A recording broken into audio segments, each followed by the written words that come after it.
He's the son of the nation's 38th president. Stephen Ford grew up in East Grand Rapids and then the White House.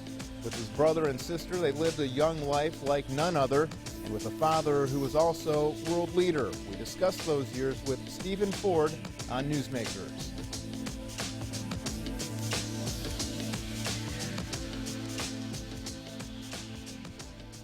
Stephen Ford has lived a spectacular life. He was raised by a president and a first lady. He grew up to be a cowboy and then a movie star. Now he's speaking to students across the country.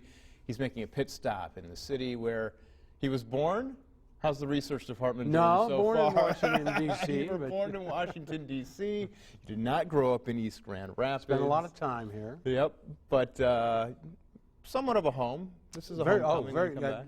Grand Rapids, Western Michigan is very much a home for our family. And we grew up outside of Washington, D.C. because Dad was in Congress.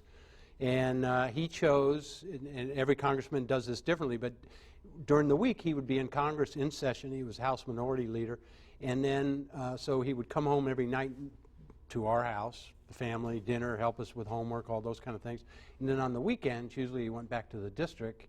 So we might not see him on a Saturday or Sunday, but we saw him during the week when Congress was in session. But we spent, every summer we came back here, went to camp, you know, Traverse City.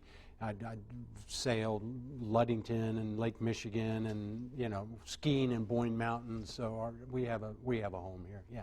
Kind of like Hemingway, coming so, to the yeah, a little bit, traveling and then going back home to kind of enjoy the outdoor life. And that was your dad. I mean, he was a rugged football player, loved the outdoors, athletic. Dad made sure all of us, I can remember being 3, 4 years old. I guess I was 4, my sister was 3, and being at Boyne Mountain and crying on the chairlift as he and Mom took us up. You know, he'd started my brother skiing already up there, but he started us all young skiing at 3 or 4 years old.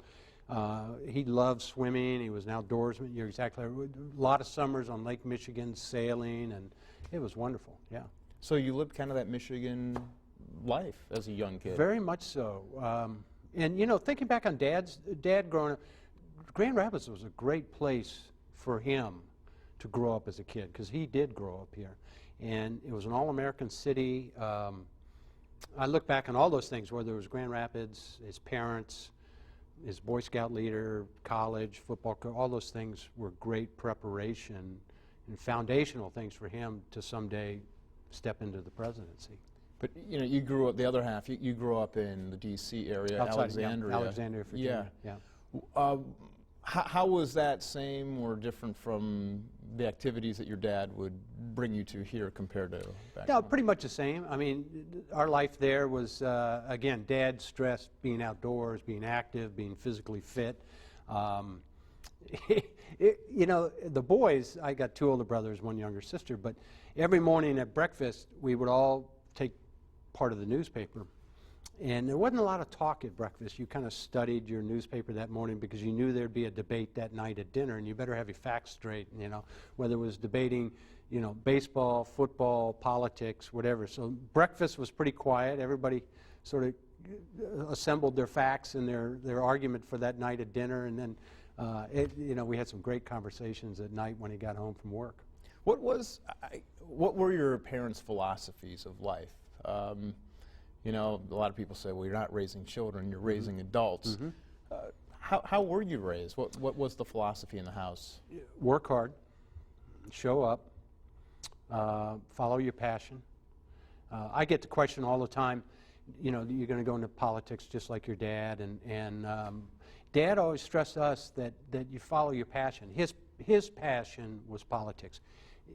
He loved being a public servant, you know, serving Grand Rapids, Western Michigan.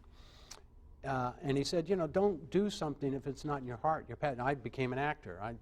That turned out to be my passion.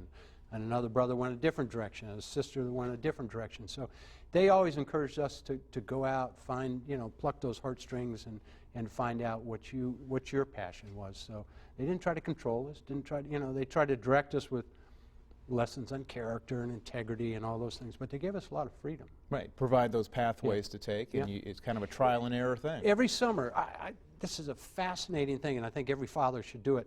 every summer, Dad made sure each of us kids had some unique, offbeat kind of job. One summer, I worked on a dairy farm milking cows. Another summer, or 2 summers, I went to Alaska working for a hunting guide. And, you know, I was only 14, 15 years old. One summer, I had a job working at the United States Senate, running a senator's elevator, and, you know, right in the middle of Washington, and, you know, I'd have these senators get on the elevator, and I'd hear these conversations that I probably can't repeat today. I was going to say, I think you were a plant. I think your dad put you there for a reason. So, but what that did for us kids was it gave us a perspective of all kinds of different jobs and lifestyles, so that later on when we went to college and afterwards, we'd had those experiences, and it made your mind think, gosh, I'd kind of like to go in this direction. So, all my friends, you know, a lot of them weren't working summer jobs, and I'd always complain, oh, Dad, I don't want to go milk cows. You got to be kidding. But at the end of the summer, I always had great stories, great experiences, and I could see then how it was a valuable lesson. Did you know your dad was kind of a big deal? Yeah, he was. Did you have a sense? At that time, where we grew up in Washington, D.C., it wasn't a big deal because everybody worked for the government. All our neighbors, you know, most people worked for some branch of the government. So to have your dad as a congressman at that time, that was not a big deal. It wasn't until he became vice president that things started changing a little bit. But when he was just a congressman, it didn't seem that big a deal. When he was VP and then president, how old were you then? I was 17. He became vice president in October of 1973. And I remember Dad's name was on a list of probably 10 people that Nixon might choose to replace Spiro Agnew, who had to step down from the vice presidency. And Dad's name was on the list with people like Governor Nelson Rockefeller of New York, Texas Governor John Connally, Democrat. I think we thought Dad's name was at the bottom of that list, that he would not be chosen. He was a House Minority Leader. And the feeling was that Nixon probably needed him in Congress to get legislation through, and that's what Dad did. He was there working on the Hill. So it was a complete surprise when Dad got picked. But it goes back to what we talked about earlier, the reason Nixon picked him. He was not controversial. Both sides of Congress, both aisles of Congress, Democrats and Republicans, respected Dad. They may not have agreed with him, but the way he carried himself, his character, his integrity, that Nixon needed that to get him through the hearings. At that point, I don't think Nixon ever thought he would be forced in a position to resign, step down from the presidency, but to get Dad passed in confirmation, Dad was probably the easiest to pass in confirmation hearings. Was this something that you were privy to at the time, when you were in your late teens, early 20s? I sort of knew, yeah. I understand it much better today than I did. You know, when you're 18, 19 years old, politics, and you know, all of a sudden I got 10 Secret Service guys when he finally became president. That's not really the group you're hoping to hang out with at 18, 19 years old. But today I look back and in retrospect, I understand all those things and appreciate them much more today. As we look back on history, you and I were talking about the funeral after your father passed. You said that you knew that he was in poor health, and so you were preparing for something like that. But he's a world leader, but he's still your father. Yeah. About 3 months before Dad passed away, I was down speaking in a prison in Beaumont, Texas, to a bunch of men who were trying to go through a recovery program for drugs and alcohol. And I've got 18 years of sobriety, and I was trying to share my stories of, you know, what a good 12-step program, the grace of God, and my mom, the leadership of Mom and Dad in my life to get me sober and have that 18 years of sobriety. And Dad was sick at that point. He was about 3 months away from when he passed away. We didn't know that was going to happen, but we knew it was soon. We knew his health was failing. And some of those young men asked me questions about Dad's career, his accomplishments, congressman, vice president, president. And I mentioned to them, I said, you know, I know my dad's ill right now, and someday, soon, I'm going to be standing on the Capitol steps going through a presidential state funeral. And the flags are going to be flying, and the cannons going off, and the music. And at that point, I'm probably not going to be thinking about his career, about what he did to get the troops home from Vietnam, or deal with the Russians in the Cold War, or cut inflation from 14% down to 4%, or those kind of things. What's going to be important to me, the greatest value at that moment, is going to be what he did for us as a father. You know, how he showed us how to be a great father, how he showed us how he loved Mom, how he showed us how to be a great husband. And at the end of your life, that's what I think is the biggest judgment, is what kind of leader in your own family you were. And so that's what happened. 3 months later, he passed away, and I didn't think about how he got the troops out of Vietnam or dealing with. I thought about him as a father.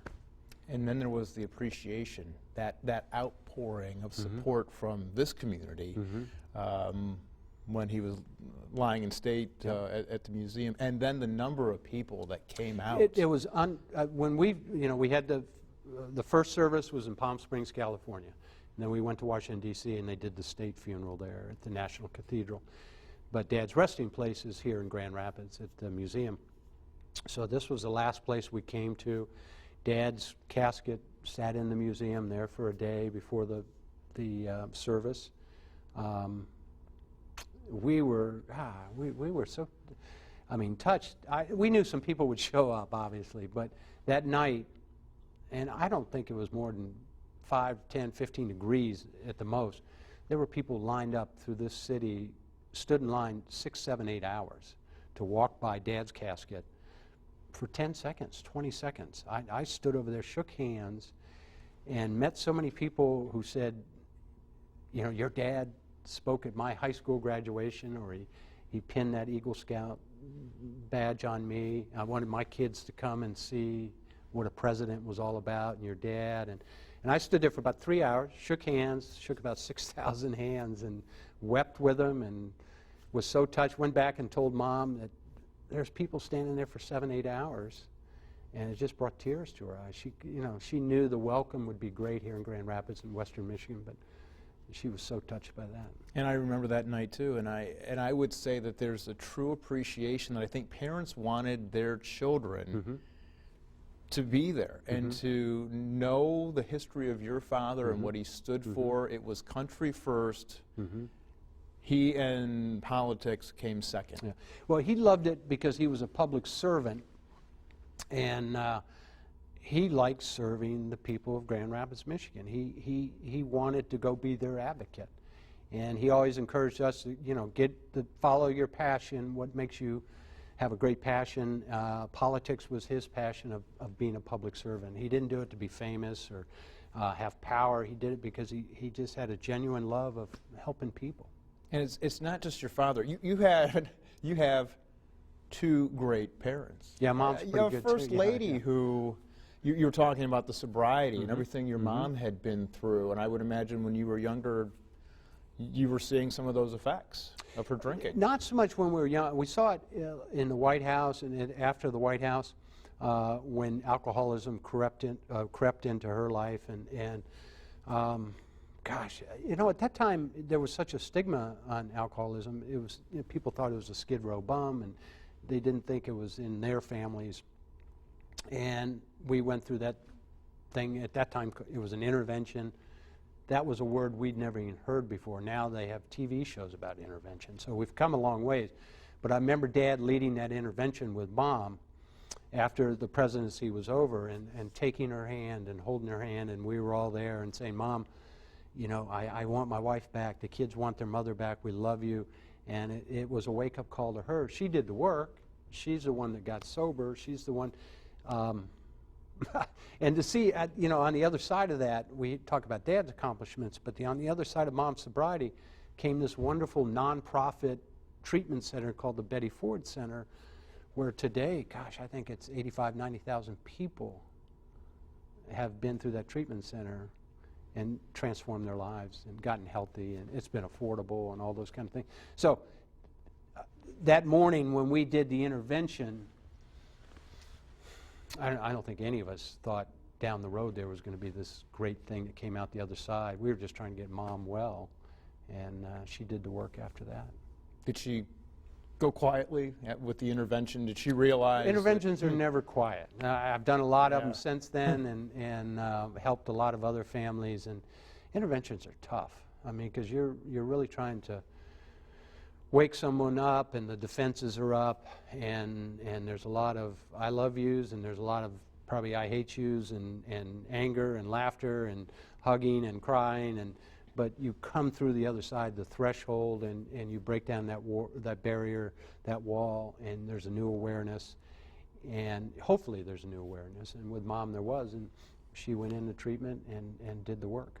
Take the alcohol out of the equation. We'll talk about breast cancer because she became a true champion in that cause. But take the alcohol out of it. Your mom, much like your dad taking you skiing and teaching you life lessons, what did Betty teach the kids? What did you learn from your mom? Well, she was pushing me on the chairlift too, just like Dad. She was holding me down to make sure I went up the chairlift. I think looking at Mom's life, because Dad was on the road a lot, 100 nights a year, campaigning or helping other fellow Republicans get elected, and Mom was the one that was in the shadows. She was the one back home making sure we got the football practice, got her homework done, got to the dentist, all those kind of things. And so I give Mom so much credit for guiding the family while Dad was not there. Now, when Dad came home, the briefcase stayed shut. He focused on the family and everything. But it was 100 nights a year where we didn't see him because he was campaigning or something and being that public servant. And as a kid, you're jealous because you want him home. And there's that voice in you that says that you sort of have to give him up because he's out there, these noble causes and things like that. And so there's a little love-hate with that relationship of him being a public servant, but it takes him away from your family. But she also became that public servant as well. Afterwards, yeah. And so there she is. She's out there in the spotlight with your father at the She same blossomed. time. And it was a time when he became vice president, really the presidency, all of a sudden she stepped forward. Right. Went through, immediately after Dad became president, she went through cancer, breast cancer. And at that time, women did not mention the word breast cancer, the idea of a mastectomy. There was so much shame associated with that disease. And I will never forget the image of Mom and Dad standing in front of the press, holding hands, and saying, we're going to take the shame off this disease and be transparent.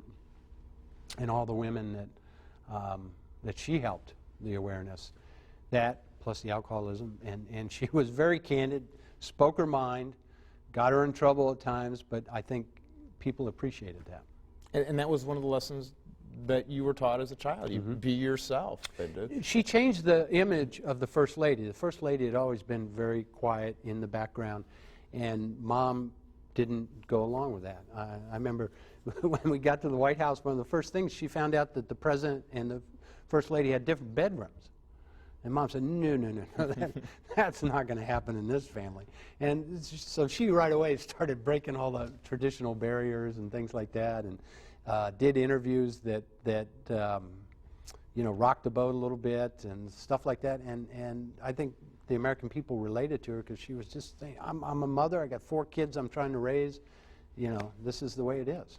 And then you go off to college, right? Not right away. Not right away. You want to be the cowboy, right? Well, I was just weeks away. When Dad became president, I was weeks away from, I'd been accepted to Duke University, and I was getting ready to go to Duke, and all of a sudden Dad becomes president. I get 10 Secret Service guys, and I'm thinking, how am I going to move into the freshman dorm at Duke University with 10 guys with machine guns and radios?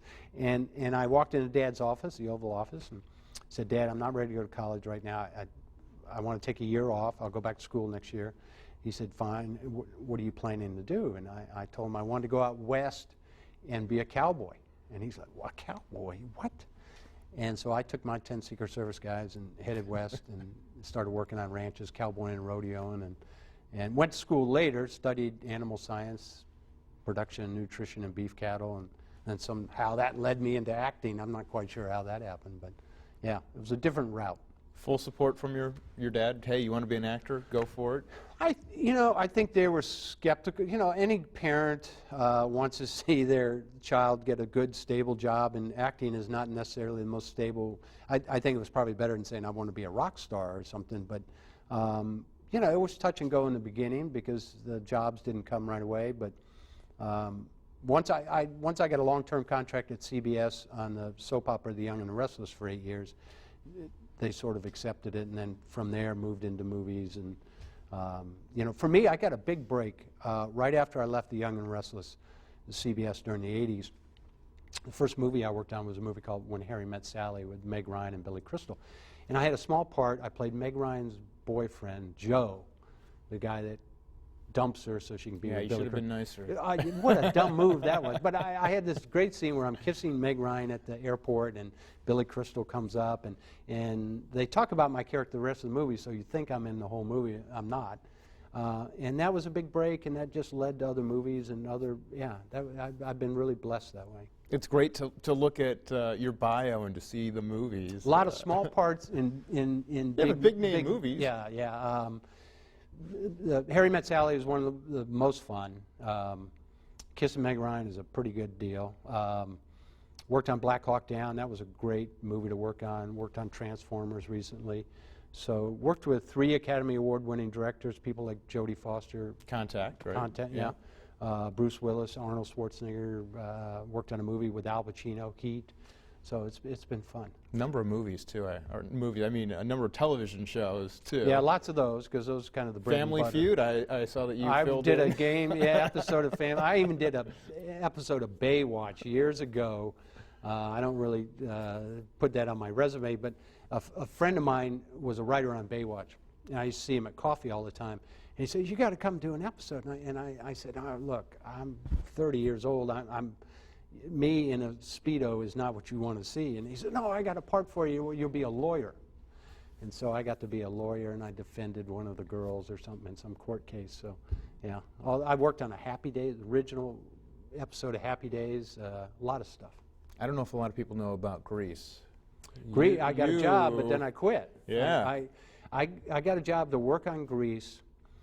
And I went in, I started rehearsing the dancing, and obviously I did not inherit my mother's skill of dancing. And I just thought that would not be a good platform for me, so I backed out of Grease with John Travolta, and you miss one every once in a while. Right. But now you're out speaking. Do a lot. I still work in the TV and film business, a little bit here and there, but the last 3 or 4 years I've done a lot of corporate speaking, taking some of these stories of Dad's career, of the integrity, the character, the leadership skills, and taking those out into the corporate world and sort of talking about and teaching those lessons. And you're great with kids. I know that you've been speak to a lot of kids. Yeah, speak to a lot of kids about drugs and alcohol. I took 3 years off from my acting career, and just I felt like I needed to go out and be of service and really add more value to my life, and went out and spoke to kids. High school, middle school, college kids about drugs and alcohol, and just volunteered. And over that 3-year period, spoke to about 65,000 kids, and trying to give back. Someone did it for me when I was getting sober. So, right. Yeah. Politics today. What is your take on the polarization that we're seeing with parties and what's happening in this country? It's not good. I look back on Dad's career. He was a moderate, middle-of-the-road Republican. He never thought the answer was found way on the right or way on the left. He thought it was compromise in the middle, and that's where you solve problems. And this society today, we either go way to the right or way to the left. And I think TV and radio have played into that. It's become entertainment. You look at some of these shows, these talking heads, and they always get somebody way on the right and somebody way on the left, and it becomes an argument. And I think we as a society have absorbed that and somehow picked it up in our own, without knowing it. We do that ourselves, and it becomes very polarizing. And Dad never liked it. He thought the answers were found in the middle. And I think that's, again, another reason why your father was so appreciated, because he was trying to find that compromise. Yeah. Vern Ehlers is a guy like that. He never drew a hard line in the sand, and you're exactly right. Vern Ehlers, who took over his district, was very much like that. And But you know, you go through cycles, and we're in that cycle right now where it swings one way and then swings back the other way, and hopefully we'll find some answers in the middle. All right. Well, I want to thank you for taking the time to stop by. I know that you will be over at the museum, and we appreciate you being back in town. Steve Ford, our guest, thank you for joining us. Thank you. Love coming back to Grand Rapids. This area just means a lot to our family, and we want to have a presence here. And we appreciate you for coming in. Thanks. And thank you for joining us. We'll see you next week.